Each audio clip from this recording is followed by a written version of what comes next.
मुझे ये समझ में नहीं आ रहा है कि खास करके भाजपा के प्रदेश अध्यक्ष संजय जायसवाल जी को इतना मुकेश सहनी से दर्द क्यों। उन्होंने हमारे विधायक को खरीद लिए, हमें पार्टी को तोड़ दिए, हमें रोड पे ला दिए और आज चाहते कि रोड पे फिर ला दे। तो मैं खास करके भारतीय जनता पार्टी के प्रदेश अध्यक्ष को कहना चाहूंगा कि आप अपने पार्टी में शीर्ष नेता से बात कर लीजिए कि आपके बड़े नेता और बिहार में बड़े नेता, कद के नेता, उनके कहने से हमने चुनाव नहीं लड़ा। पूरा अपर कास्ट हमें वोट दे देते हैं तो हम 15 से 20 हजार वोट से हम जीतेंगे। तो यहाँ पे भाजपा लड़ाई में ही नहीं है और हमने वहां पे प्रत्याशी बनाया उनको।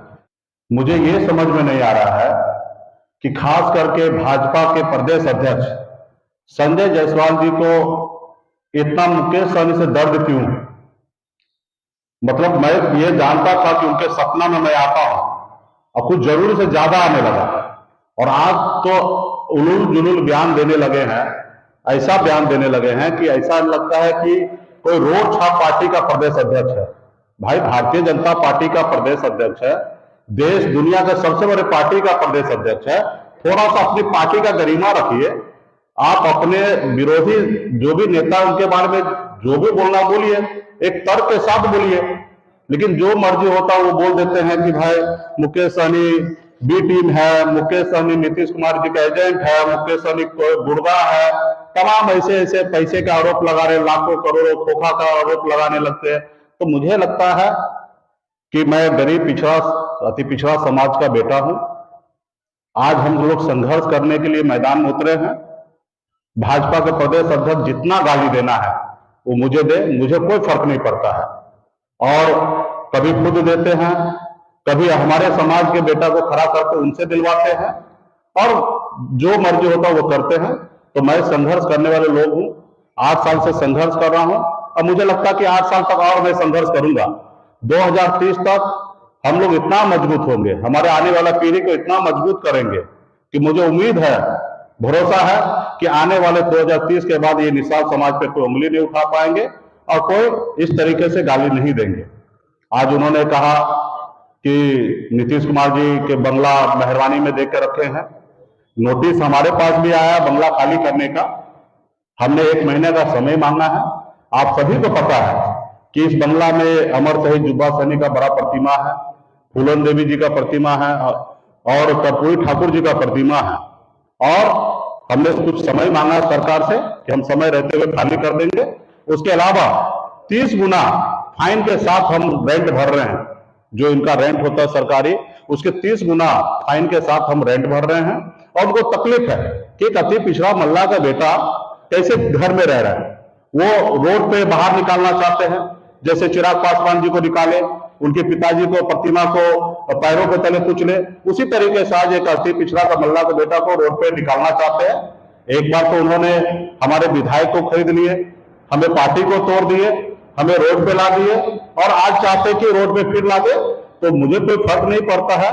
जब हमने मुंबई का घर छोड़ा तो हमने बिहार में लाखों निषाद के घर, दिलों में हमने घर बना लिया। मुझे कोई फर्क नहीं पड़ता, आज बिहार में लाखों निषाद का घर है, दिलों में हम घर बना चुके हैं और मजबूती से हम लोग लड़ने के लिए जा रहे हैं। और आपने देखा कि गोपालगंज और मोकामा में हमने चुनाव में लड़ा, उस पर भी आरोप लगा दे। तो मैं खास करके भारतीय जनता पार्टी के प्रदेश अध्यक्ष को कहना चाहूंगा कि आप अपने पार्टी में शीर्ष नेता से बात कर लीजिए कि आपके बड़े नेता और बिहार में बड़े नेता, कद के नेता, उनके कहने से हमने चुनाव नहीं लड़ा। उन्होंने हमारे सामने भी गिड़गिड़ाया कि मुकेश जी आप हमको मदद कीजिए, यहाँ पे चुनाव नहीं लड़िए। हमने स्पष्ट कहा चुनाव एक बार नहीं लड़ेंगे वहां तक ठीक है, लेकिन हम आपको मदद नहीं करेंगे। और हमने महागठबंधन को समर्थन दिया और हमारे एक रणनीति के तहत हमने वहां पे चुनाव नहीं लड़ा और हम घर बैठे अपने निषाद समाज का हमारा कोर वोटर को हमने ट्रांसफर करके दिखा दिया और भाजपा कहीं ना कहीं बैकफुट पे आ गया। जब हम चुनाव नहीं लड़े तो तकलीफ है, आज मैं चुनाव लड़ रहा हूं तो उनको तकलीफ है। वो चाह रहे हैं कि भाई आप निषाद की राजनीति कर रहे हैं, निषाद को क्यों नहीं टिकट दिया। अरे भैया आप क्यों नहीं टिकट दिया। हम तो पहले कह चुके थे कि निषाद समाज को महागठबंधन हो, एनडीए हो, जो भी प्रत्याशी बनाएंगे वहां पर हम चुनाव नहीं लड़ेंगे। आपके पास भी ऑप्शन था निषाद को चुनाव लड़ाना, आपने चुनाव नहीं लड़ा, फिर नहीं लड़ा निषाद को, तो हम मैदान में लड़े हैं। आप तीन तीन पार्टी के से गठबंधन करके रखे, एक तरफ महागठबंधन 7 पार्टी के साथ, आप चाहते हैं कि हम यूं बेवकूफ बने रहे, एक जात से आप चुनाव जीता जा सकता। हमने वहां पे मजबूती से भूमियार समाज से हमने वहां पे अपर कास्ट में हमने टिकट दिया है और हम उनसे गठबंधन किए, हम जनता से गठबंधन किए। आपके जैसे हम चिराग पासवान जी के पास घुटने पे टेक नहीं दिए, आपने हमारे पास भी घुटने पे टेकने के लिए आए थे, लेकिन हमने आपकी बात नहीं माना। आपने चिराग पासवान जी के पास घुटने पे टेका, हमने तो जनता के बीच में गए और जनता से गठबंधन किया। मुझे पूरा भरोसा है कि निषाद समाज को जितने बड़े संख्या में वहां वोट है, उसी तरीके से वहां पे अपर कास्ट का 65,000 वोट है, और अपर कास्ट भी अगर चाह लेगा कि हमारा अपना समाज का बेटा यहाँ से प्रतिनिधित्व करे, तो निश्चित तौर पर वहां पर हम चुनाव जीत के आएंगे। और इसी पॉलिसी के साथ हम लोग वहां पे चुनाव लड़ रहे हैं। हम कोरम पूरा करने के लिए चुनाव नहीं लड़ रहे हैं, हम वहां पे चुनाव जीतने के लिए लड़ाई लड़ रहे हैं। और मैदान में आपने देखा कि बचाव हमारे पास अपना आधार वोट 30,000 है, यहाँ पे हमारा अपना आधार 30-35,000 वोट है। यहाँ पे जिसके पास 50-55,000 वोट आएगा उनका चुनाव जीत होगा, और हमें 15-20,000 वोट चाहिए। अगर भूमियार समाज अगर पूरा अपर कास्ट हमें वोट दे देते हैं तो हम 15 से 20,000 वोट से हम जीतेंगे। तो यहाँ पे भाजपा लड़ाई में ही नहीं है, और हमने वहां पे प्रत्याशी बनाया उनको, और इसके लिए भी आज उनको तकलीफ है। आज यही बंगला, आप नीतीश कुमार जी को धन्यवाद दीजिए कि मुकेश सहनी को बंगला में अभी तक है तो आपको एड्रेस मिल जाता है। ठीक 4-5 दिन पहले, जो 3 महीना पहले बिहार सरकार के मंत्री थे भाजपा के, वो इस बंगले में रात को 11 बजे आए और हाथ पैर जोड़ रहे हैं कि मुकेश जी हमारे साथ, हमको मदद कीजिए। दिल्ली में भी फोन पे बात कराएं। अगर ये बंगला खाली हो गया रहता तो आप कहां हमको ढूंढते? ये तो नीतीश कुमार जी को धन्यवाद दीजिए। तो रात को बात कुछ और करते हैं, बंद कमरे में बात कुछ और करते हैं, रोड पे आप गाली देते हैं, गाली दिलवाते हैं। तो भैया, आज हम संघर्ष करने के लिए मैदान में उतरे हैं।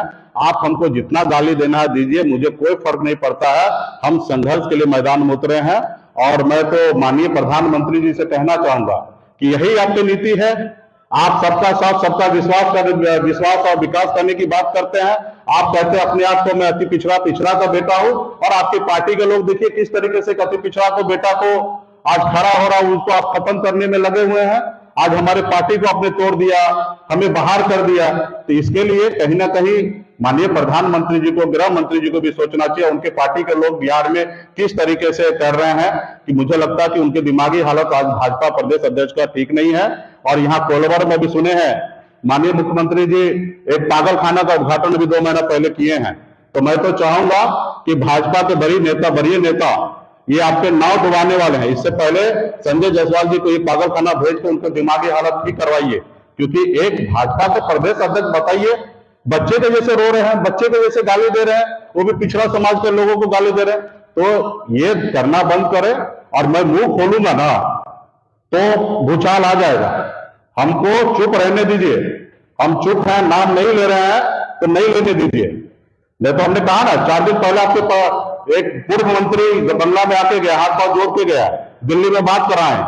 और जब हम चुनाव नहीं लड़े, वो भाजपा का बड़ा नेता, जब संजय जायसवाल चड्डी पहनना नहीं सीखे थे, उस समय से बड़ा नेता है, उनकी इज्जत मैंने किया, इसलिए हमने 2 जगह चुनाव नहीं लड़ा। वहां पे हम पे आरोप लगा दिया कि आपने महागठबंधन से पैसा ले लिया, इससे पैसा ले लिया। अरे भैया, आप अपने नेता से बताओ कि कितना पैसा दिए हम चुनाव नहीं लड़े। ये आप स्वयं आप डिक्लेयर करो। और आप भाजपा के बड़े नेता जो बिहार में कुछ नेता है वजूद वाला, जैसे नित्यानंद राय जी हैं, ऐसे लोग बोले प्रेस कॉन्फ्रेंस करके, मैं कल नाम के साथ डिक्लेयर करूंगा। तो अभी हम नाम नहीं बोल रहे हैं, तो ये आपका गरिमा है, इसलिए शांति रहिए। और निषाद समाज का बी टीम हम अगर दूसरे का, तो आप ए बना लीजिए ना, आप ए बना लीजिए। मेरा नाम क्या है, निषाद को आरक्षण लागू कर दीजिए और मैं आपके ए टीम में आ जाता हूं, बगैर कंडीशन का, बगैर शर्त का। लेकिन आप वो करेंगे नहीं, आरक्षण देंगे नहीं। और मैं अगर यहाँ पे चुनाव लड़ रहा हूं, किसी को समर्थन दे रहा हूं, तो आपको तकलीफ हो रहा है। ये पार्टी वोट काटने के लिए नहीं है, ये पार्टी 2018 में बना और 20 तक 2 साल में इस पार्टी के पास इतना ऊर्जा है, इतना ताकत है कि 2020 का सरकार जब बना, उस सरकार बनाने में अहम रोल वीआईपी पार्टी का था। जितना रोल अगर बीजेपी का था, 74 विधायक के साथ उनके पास अगर उतना रोल था, सरकार बना, वही रोल हमारे पास था। अगर हम समर्थन नहीं देते तो भी सरकार नहीं बनता, जेडीयू समर्थन नहीं देते तो भी सरकार नहीं बनता, मांझी जी समर्थन नहीं देते तो भी सरकार नहीं बनता, और भाजपा समर्थन नहीं देता तो भी सरकार नहीं बनता। यानी कि 4 पार्टी मिलकर सरकार बनाए, और 74 हो या 4 हो, सबके पास पावर वही था सरकार बनाने में। तो इसलिए ये पार्टी चुनाव लड़ने के लिए और जीतने के लिए आया है। इसलिए शांति से आप लड़िए, जनता के बीच में जाइए, हम भी जनता के बीच में जाएंगे, हम भी अपनी बात रखेंगे, हम अपने लोगों के लिए लड़ाई, हक अधिकार के लिए लड़ाई लड़ते हैं। आपको ए टीम बनाना है, कल दिल्ली में घोषणा कर दीजिए कि निषाद को आरक्षण लागू करते। भैया दिल्ली में आरक्षण है, बंगाल में आरक्षण है, देश एक है, संविधान एक है, देश के प्रधानमंत्री एक है, फिर हमें आरक्षण क्यों नहीं मिल रहा है? या आप आके प्रेस कॉन्फ्रेंस करके बोल दीजिए कि मुकेश सहनी जी जो आप मांग कर रहे हैं वो जायज नहीं है, नाजायज है, हम कल से आरक्षण मांगना बंद कर देंगे। आपने 2014 में हमसे वादा किया, आपने आरक्षण लागू नहीं किया, 15 में आपने वादा किया, आरक्षण लागू नहीं किया, 20 में वादा किया, आपने आरक्षण लागू नहीं किया। तो भाई 3-3 बार आपने वादा करके आरक्षण लागू नहीं कर रहे, या बता दीजिए कि हम गलत मांग कर रहे तो हम परसों से मांगना बंद कर देंगे अगर नाजायज मांग है तो। जब हमारे एक भाई को बंगाल में आरक्षण मिल सकता है, जबकि बिहार, बंगाल, उड़ीसा, झारखंड एक ही राज्य था, और जब हमारे एक भाई को आरक्षण मिल सकता तो एक भाई को क्यों नहीं मिल सकता? तो इसलिए हमारी एक पॉलिसी के तहत हम बिहार में लड़ाई लड़ रहे हैं, संघर्ष कर रहे हैं।